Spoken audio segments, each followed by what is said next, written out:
क्या आपको पता है दुनिया में फ्यूल को काला सोना भी कहा जाता है, क्योंकि ऐसे कई देश हैं जिनकी पूरी अर्थव्यवस्था सिर्फ और सिर्फ फ्यूल्स पर ही टिकी है। इस समय फ्यूल्स में सबसे ज़्यादा पेट्रोल का इस्तेमाल हो रहा है। यही कारण है कि जिन देशों के पास ये ईंधन है उनकी अर्थव्यवस्था आसमान छू रही है। लेकिन आज के समय में साइंस ने इतनी तरक्की कर रही है कि आने वाले समय में लोग पेट्रोल, डीजल और सीएनजी के ईंधन पर निर्भर नहीं रहेंगे। वहीं इनसे होने वाले प्रदूषण से भी अब निजात मिल जाएगी, क्योंकि अब हाइड्रोजन फ्यूल का समय आने वाला है। यानी अब कार से लेकर ट्रेन तक सभी चीज़ें हाइड्रोजन से चलेंगी। भारत के केंद्रीय मंत्री नितिन गडकरी भी इन दिनों हाइड्रोजन फ्यूल से चलने वाली गाड़ी से ही चल रहे हैं। सितंबर 2023 में टाटा मोटर्स ने भी ग्रीन फ्यूल हाइड्रोजन से चलने वाली बसें बनाई थी। इसको लेकर भारत सरकार भी काफ़ी तेज़ी से काम कर रही है।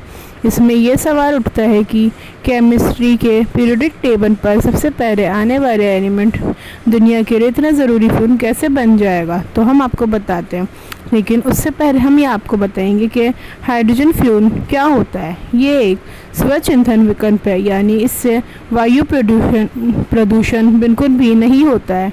फ्यूल ऑप्शन के मामले में ये सीएनजी से भी ज़्यादा बेहतर है। हाइड्रोजन दुनिया में सबसे अहम का तत्व है। इस दुनिया में ज़्यादातर पानी के एक प्रमुख भाग के रूप में मौजूद है। प्रत्येक पानी के मॉलिक्यूल में ऑक्सीजन के साथ एटम के साथ हाइड्रोजन के भी 2 एटम होते हैं, और अगर पानी को इलेक्ट्रोलिसिस प्रोसेस से एक करंट में फ्लो किया जाए तो ये टूट सकता है, और इसी प्रक्रिया से हाइड्रोजन ईंधन का उत्पादन किया जा सकता है। हाइड्रोजन फ्यूल एक तरह से ज़ीरो एमिशन फ्यूल है।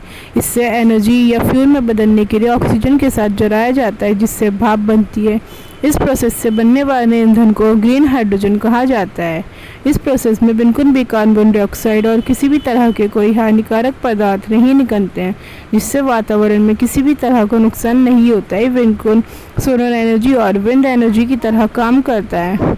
और अभी हाल ही में G20 शिखर सम्मेलन के दौरान पीएम मोदी ने देश को हाइड्रोजन ईंधन बनाने के मार्ग पर चलने का ये विजन भी दिया है, और कई भारतीय कंपनियां पहले से ही इसे सफल बनाने में दुनिया का नेतृत्व कर रही हैं। रिलायंस जैसी बड़ी कंपनियां भी इंडस्ट्रियल लेवल पर ग्रीन हाइड्रोजन इस्तेमाल कर रही हैं, और वहीं टाटा और महिंद्रा जैसी कंपनियां टोयोटा और कमिंस के साथ मिलकर कारों और ट्रकों के लिए हाइड्रोजन ईंधन विकसित करने में तेज़ी से आगे बढ़ रही हैं। अगर इसी स्पीड से देश में काम करता रहा तो 2030 तक भारतीय बाजार में हाइड्रोजन ईंधन वाली गाड़ियाँ आने लगेंगी, और इस फ्यूल के लिए कई तरह की R&D भी हो रही हैं। हम आपको नितिन गडकरी जो हाइड्रोजन से चलने वाली कार का इस्तेमाल करते हैं उसके बारे में बताते हैं। उसका नाम टोयोटा मिराई है। कंपनी ने गडकरी को ये कार साल 2022 में दी थी। हालांकि ये कार अभी लॉन्च रही हुई है, और ये एक टेस्टिंग मॉडल कार है।